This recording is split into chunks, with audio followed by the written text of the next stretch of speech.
बच्चा एक बेटा रहल है, अमीर बाप का बेटा, रुपया पैसा का कौनो कमी ना रहल। यही लखनऊ का कांड बा, आप लोग सुनल जाई। अक्षत नाम का बेटा, 9 साल पहले उसकी मम्मी मर गई थी, माँ मर गई थी। पिता बेटी और बेटा के साथ जिंदगी बिता रहा था, दूसरी शादी नहीं किया, इसलिए कि मैं दूसरी शादी कर लूंगा, मैभा मतारी आएगी तो हमारे बच्चों का अधिकार छीन लेगी। बाबा बेचारा अकेले दोनों बच्चों को पाल रहा था। वो बेटा अपने बाप के कनपट्टी पर गोली चला दिया, गोली से मारा, मारने के बाद बोटी बोटी काट के नीला ड्रम में रख दिया। अगर नहीं सुने होंगे तो आप लोग हमारे चैनल पर जाइएगा, उस बिरहा को जरूर सुनिएगा। हाँ भैया, एक हफ्ता का कांड बा, तो जरूर आप लोग सुनिए। सुनला के बाद आप लोग लिख दिया जाए भवानीपुर, तब हम जान जब कि आप लोग सुन ली। यही से ही बिरहा सुनावे चलत बानी कि आज दुनिया में केकरा पर विश्वास करिया। ये बिरहा हमार साबित कर रही कि विश्वास कहाँ करी। मास्टर साहब आवा एक एक लाइन फरिया के।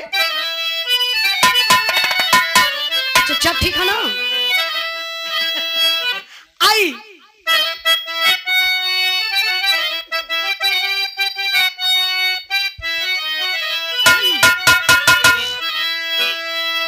अरे सावन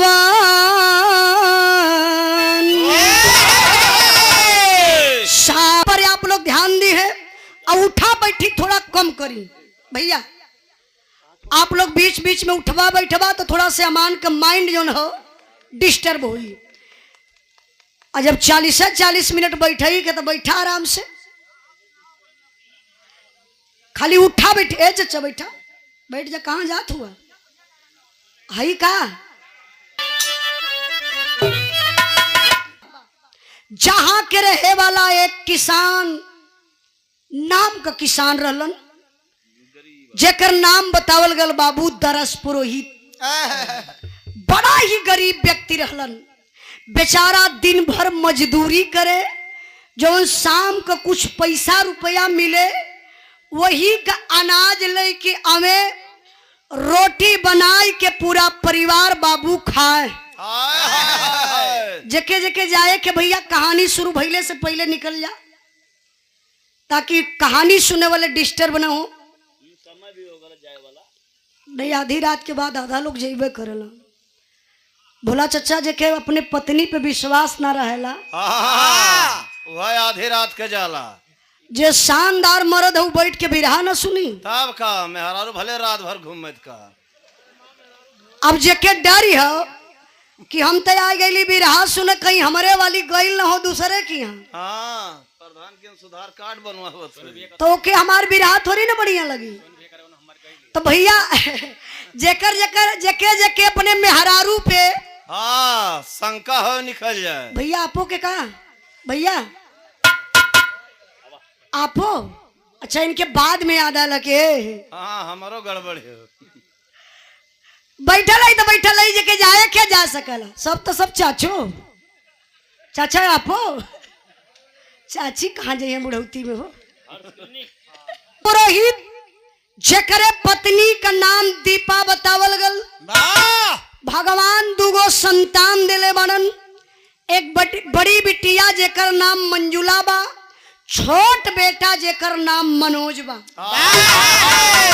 परिवार तो प्रसन्न बा, लेकिन दरस पुरोहित बड़ा गरीब रहलन। आ गरीबी ऐसन चीज होला बाबू, यहाँ जितना लोग बैठल बानी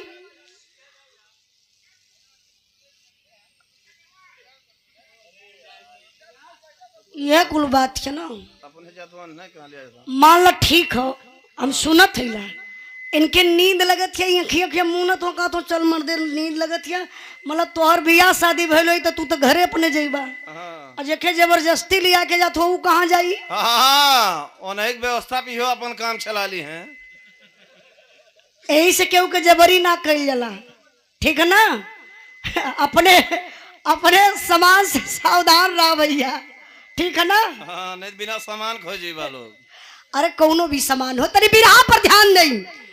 अब दरस पुरोहित बेचारा इतना गरीब हवे, दिन भर मजदूरी करे, जमर रुपया पैसा पावत रहलन, वही से अपन परिवार चलावत रहलन।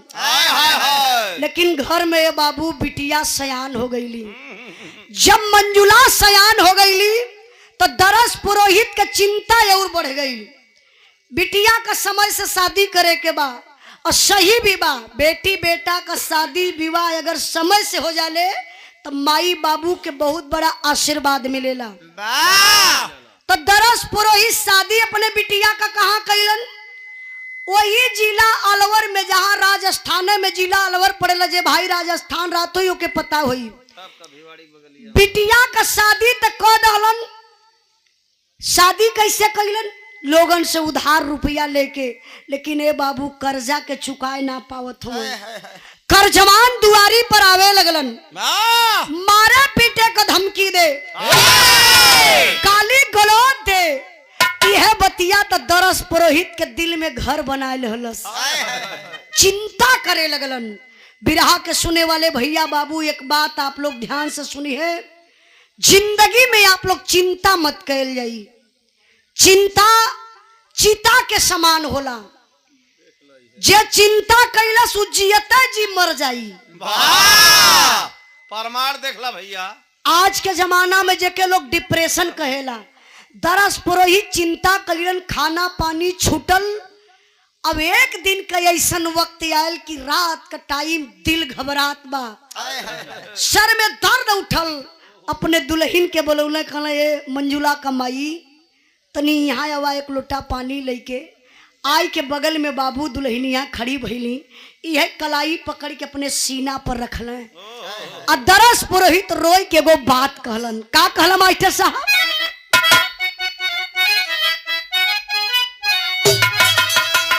अरे सरंगिया वाले के डेरावा,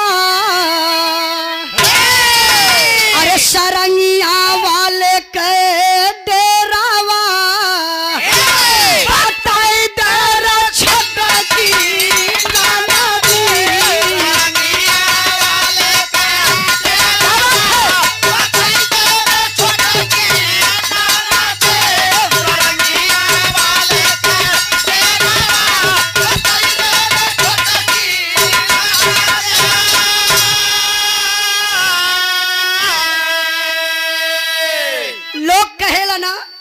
मर्द को दर्द नहीं होता, मर्द के भी दर्द होला बाबू।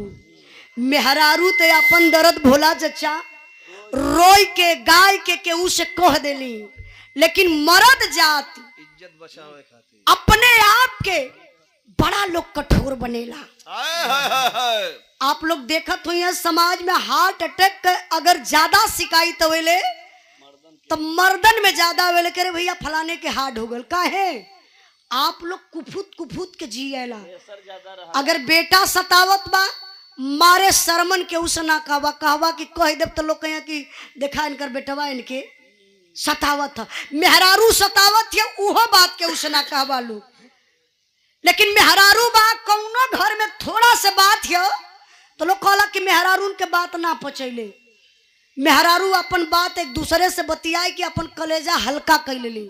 आप लोगों से भी कहा बिरहा के माध्यम से कि आप लोग भी जिंदगी में एक ऐसा दोस्त बनावल जाई जिससे अपन बात शेयर कर सकी।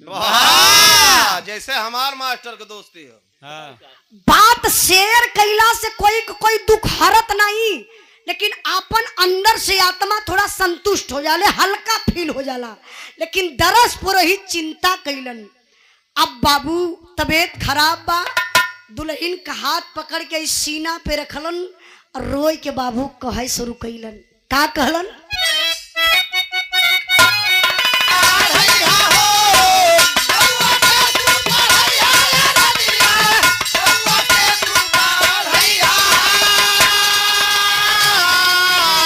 कि हमारे चाचा जी बड़ा ही प्यार दुलार सम्मान मिलता है आपके परिवार से, आपसे।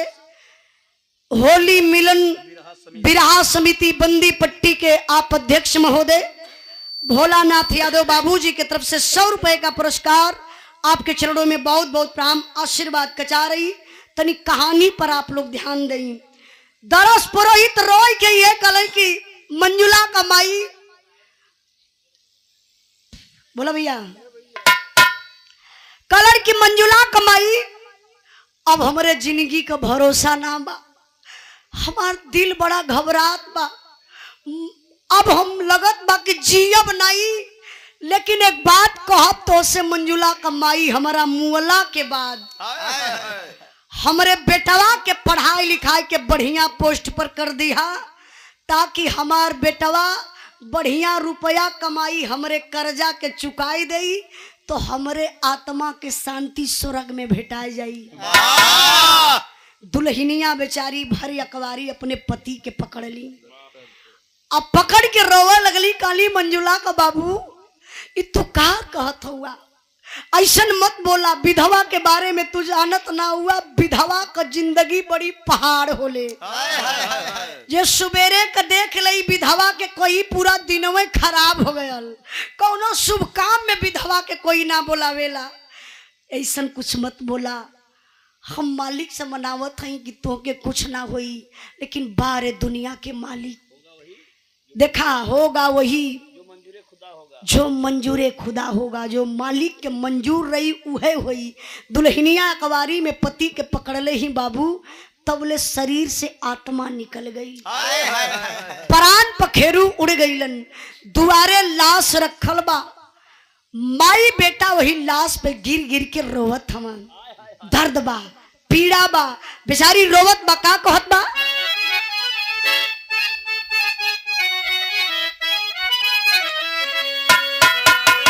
अरे लाशिया पे गिरी के रोवे,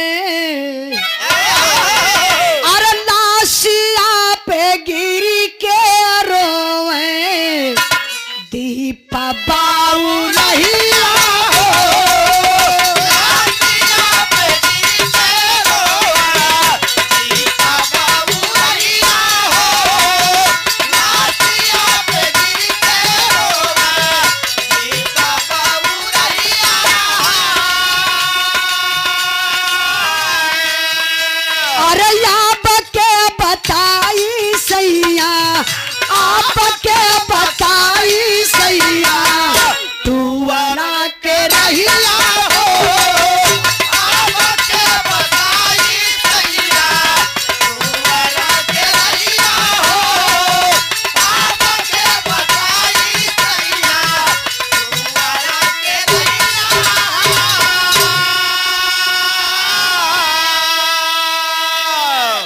बेचारी दीपा लाश पे गिर के रोवत है कि अब जिए के मन न करत बा, मन करत बा चली पति के साथे श्मशान घाट पे जर के मर जाई। लेकिन माया का जाल है ये बाबू, एक तरफ पति का लाश और दूसरे तरफ बेटा।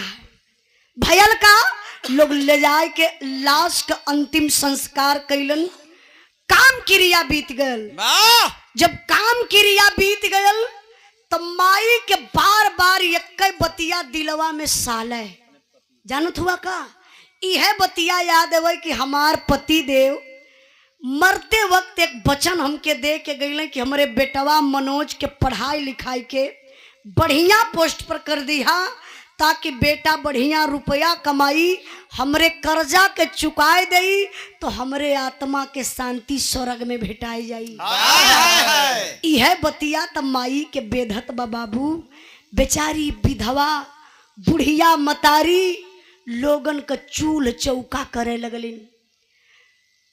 जाय के सबके घरे चूल्ह चौका कई के रुपया पैसा जवन पावे, अपने बेटवा मनोज के बाबू पढ़ावे लिखावे। लेकिन एक लौता बेटा है। बेटा भी कई प्रकार को होला भोला चचा। ये धरती पर जितना लोग बैठा लाया, आप लोग अपने अपने बारे में सोच लिया कि कौन बेटा हुआ माई बाप का। ये धरती पे तीन प्रकार का बेटा होलन, पूत सपूत कपूत। पूत का मतलब जाना ला, पूत वह होला जवन बाप का बनावल प्रॉपर्टी बचाए ले, वही पे जिए खाए ओकरे बाद खत्म हो जाए, ई पूत बा। लेकिन सपूत बेटवा का मतलब होला कि बाप के बनौले से 4 गुना ना 10 गुना बनाए दे। लोग कहल अरे फलाने के बेटवा देखा सपूत है। अब कपूत का मतलब जैसे मास्टर ई का कहले हुआ। अरे भैया ना जाना तो जहां तक कपूत का मतलब हो ई होला जवन बाप का बनावल प्रॉपर्टी बेच के खाए जाए, अयासी कह जाए, उ बेटवा कपूत होला। ये तो अपने पापे के बिहार साइकिल बेच देना। तो आके कैसे पता, इनके कैसे पता मास्टर साहब? साइकिलिया नहीं कि घर में से आइल अच्छा शिकायत तोरे घरे गई है। देखा बोला चाचा जब भी बोली है तो खतरे में रही है। लाल झंडी इनके ऊपर चढ़ाली है, यही से हम कहीं मत बोलल करा। अरे अब कहाँ नचाए दे, चला टाइम मिली तो नचाए देवे। बहुत बेचारा थकल बटे। हम बतौली ना कि राती का आपके ही बगलिए में प्रोग्राम, फिर दिन में गोरखपुर, वहां से गाय के यहाँ बोल गए और लगातार अभी यहाँ से गाय के राम सिंह भैया चल जाइए जी बिहार, और कल बिहार गाय के, कल कहाँ आजे हो जाई ना 8 के, मतलब 8 के बिहार गाय के 9 तारीख के फिर हमारे नेपाल प्रोग्राम हो। डेली प्रोग्राम हो, थकान बा, लेकिन ये थकान कब दूर हो जाले जब आप लोगों के देखल जाला। तब गाड़ी में रहल जाई तो लगी कि अब गाय ना पावल जाई, का बड़ी देही में पीड़ा हो।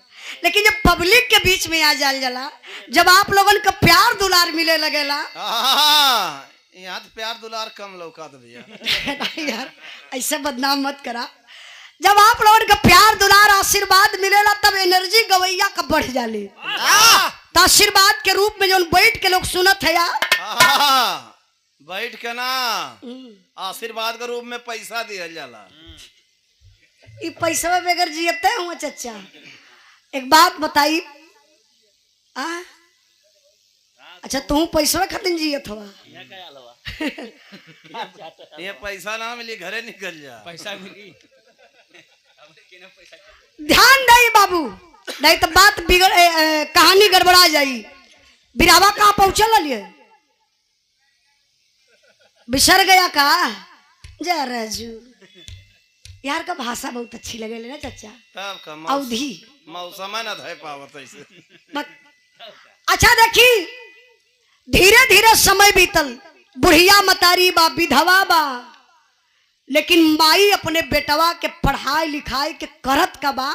एक लाइन ही मास्टर साहब वीर रस का भाव लगल बा, तनी आवा बजा के।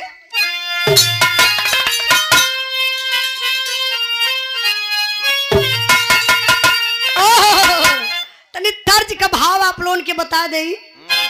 हमारे मास्टर नियन कौनो भौजाई रहल, इतनी करिया रहल का? करिया मेहरारू ना होली का, होली तनी फूहल लगनी। अरे काला को काला मत समझो, काला सब में आला है। काली पुतरी काला सुरमा, ओ माय डियर आंख में बसने वाला है। पारे माय डार्लिंग बा, तो माई डार्लिंग है। तो देखी कोनो गांव का भौजाई रहल, देखला सपने देवर के, हाय हाय हाय इशारा कैलस, एक्सक्यूज मी, कल कम हियर, सिट डाउन। तू गई बा? नहीं हुआ कहते भौजैया। भौजैया इशारा से जब देवरवा के बोलौला तो देवरवा दौड़ के पहुंचल। लप दिना भौजी कोरा में उठौला। भौजैया किया जाए कि जब देवरवा खड़ा है, नहीं कोरा में ना उठौले रहल, ये झूठ बोलना है। आप लोग समझ जीवा के सही में उठा लेलस। जाए के भौजैया के यहाँ देवर खड़ा बल, भौजैया इसे अपने सड़िया का चरवा पकड़ के अंगुरिया में लगल लपेटे, लपेटत लपेटत लपेटत लपेटत लपेटत लपेटत लपेटत। अरे सरवा उघार कह देवे का एकदम अब के। नहीं आन का साड़ी साया है ना, अपने मेहरारू कराते ही पौतन है समय। अब ऐसा लपेटत लपेटत भौजैया कलश की बताई ना देवर बबुआ, बताई ना, अब हम साड़ी साया ना पहिनो। तो निकार के धा दे ओके। कहे ले हवा पानी, अब तक घाम तगड़ा होता।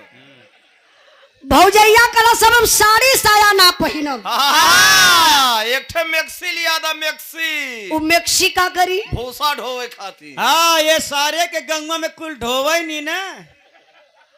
आदि का स्वाद बंदर पेड़ चढ़वैया का जाना है। अब भैंस के आगे बेन बजावा भैंस करे पगुराय। देखा वो भौजाई अपने देवर से मंगलस कांड बा, लेकिन एक लाइन कवि जी बड़ा बढ़िया भाव लिखलनी, वीर रस का भाव बा। भाव का बा मास्टर साहब? और पढ़ावे लिखावे दे। ये देखी आप उनके विरासत ना मतलब रही चच्चा 70 वाली लगन लगे थे देखा। मेला थमा हर से बाहर बुझा था कि नहीं राम सिंह भैया कोनो बात ना बैठे दी वो मेला तो मस्ती में हुआ। हाँ, हर मैं फिल्म दो एक पागल आ जाना है, ऐसा बात ना आई तारे बिरहा पर ध्यान दई। इकलौता बेटा मनोज पढ़ाई लिखाई तो करत हम, लेकिन बाप का बात याद बा कि बाबूजी कर्जा के चलते मर गईलन। अगर कमाई के कर्जा के चुका दे तो हमरे पिताजी के आत्मा के शांति स्वर्ग में भेटाई जाई। मेहनत करें, अखाड़ा पे लड़े जाए, सुबेरे सुबेरे जाए के दौड़ लगावे। देखा यार, जब सुबेरे सुबेरे जाए के दौड़े मेहनत करे बाबू, इस समनवा खुली भर्ती निकल गई। वाह, गईलन मनोज भर्ती के लाइन में खड़ा भइलन तकदीर अजमावे बदे। अब मालिक का देखा फौजी जवान बन गईलन। जब मनोज फौजी जवान बन गईलन तनका ड्यूटी कहाँ लगल? जहाँ हिंदुस्तान का पाकिस्तान का बॉर्डर बा, फौजी जवान ड्यूटी पर तैनात है बाबू। अब टाइम से छुट्टी ना मिले, और जब टाइम से ना छुट्टी मिले माई इंतजार घरे करे, वहां बहिन ससुराल में अपने करे, लेकिन येदा पारी बाबू बड़े बढ़िया टाइम पर छुट्टी मिलल। सामने रक्षाबंधन का त्योहार बा, फौजी जवान के छुट्टी मिलल। अइले यही दिल्ली स्टेशन पर खड़ा भइलन। टाइम देखला कल लगत बा कि कल हमके आवे में देरी हो सकेले, कल रक्षाबंधन का त्योहार बा। अब बहिन के घरे अगर आवे में देरी हो जाई तो फिर बहिन हमार नाराज होई। एक काम करी, इतना पार चलत थैला बहिन के घरे, रात बिताई, सुबेरे कर राखी बधवाई के वापस अपने घरे उदयपुर चल जाई। बारे फौजी जवान एक रिजर्व कार कैलन बाबू, अपने बहिन के घर के तरफ चलल हुआ। और हरियन बहिन भी चूल चौका करत बा, भैया के बारे में सोचत ह कि वाह बारे मनोज करे पगला बाबूजी तो दुनिया छोड़ के चली गईलन, तो हूँ हमार घर दुआर छोड़ दले, तो नौकरी का पाई गईले। आज तो के कई साल भल हमरे घरे अइले, कल रक्षाबंधन का त्योहार बा, हर बहिन अपने भाई के कलाई में राखी बधी है। यदा पारी हम फिर जो हते रह जाई। तबले तो बाबू हनहनात का दुआरे कार आई गई। जब कार आई तो बहिनिया वही खिड़की से देखलस, कलस कहोई दुआरे पर कार। अब तब ले कार का गेट खुलल तो फौजी पोशाक में फौजी जवान मनोज हाथ में सूटकेस लेके बाबू उतरलन। तबले बहनिया पहचान गई। मंजुला कला रे रे रे रे रे रे रे रे रे रे रे ई तो हमार भैया मनोज हुए हो। अब दौड़ के बाबू मंजुला गई अपने भाई के पास तक कैलस का मास्टर।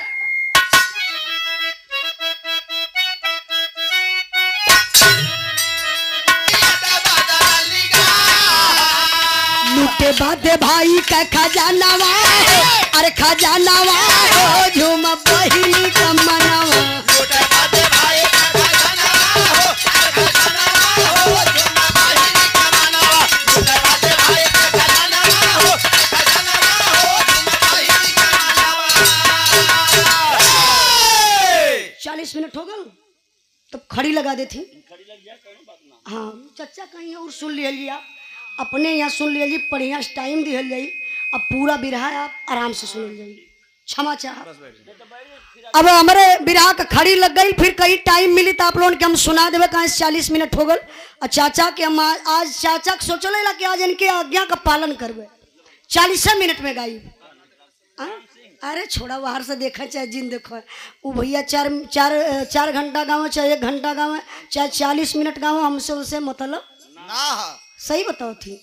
हम गवैया से मतलब ज्यादा ना रखीला शिवराम भैया, हम पब्लिक से मतलब रखीला, लेकिन आज हम कमेटी से मतलब रखली है। 40 मिनट हो गल भैया, फिर हमके मौका मिली तो सुना देवे बिरहा के आखिरी भाव बा। ए तुलसीराम बाबू जी की तरफ से 100 रुपए का पुरस्कार, बहुत बहुत धन्यवाद, प्रणाम, आशीर्वाद का चाह रही। फिर टाइम मिली तो सुना देवे।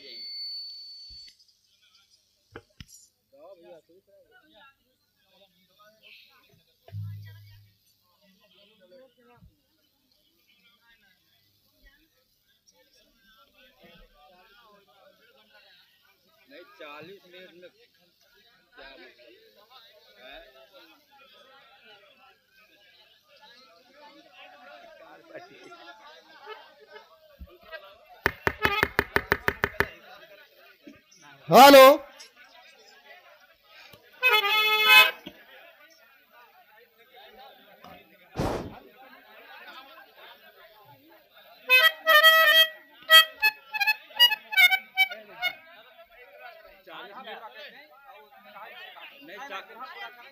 नहीं ये बताइए 40 मिनट में बिरहा हो, 40 मिनट में अब ठीक है, अगले बार से फिर वही सब शुरू हो जाएगी। 40 मिनट में कौन बिरहा होता है? कम से कम 1 घंटा टाइम देना चाहिए।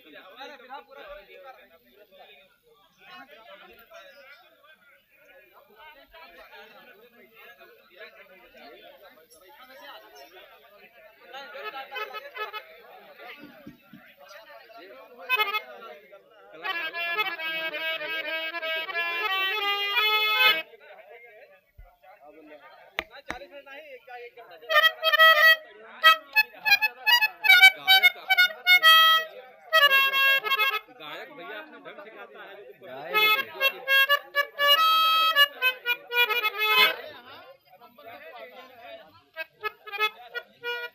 हेलो,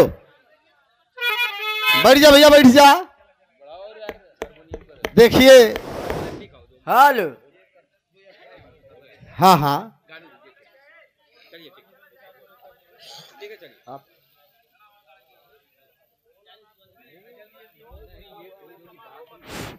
हेलो परम आदरणीय, अभी अभी आप लोगों ने कई बार जिनका नाम सुना, श्री भोलानाथ यादव होली मिलन समारोह के अध्यक्ष, बाबूजी की तरफ से 101 रुपए का सम्मान हुआ। पूरी पार्टी की तरफ से बहुत बहुत अभिनंदन है, वंदन है। सिर्फ 5 मिनट, कोई बात नहीं है, आपके आदेश का पालन होगा। चलिए, हारमोनियम की आवाज बढ़ाओ भैया, थोड़ा सा इधर भी।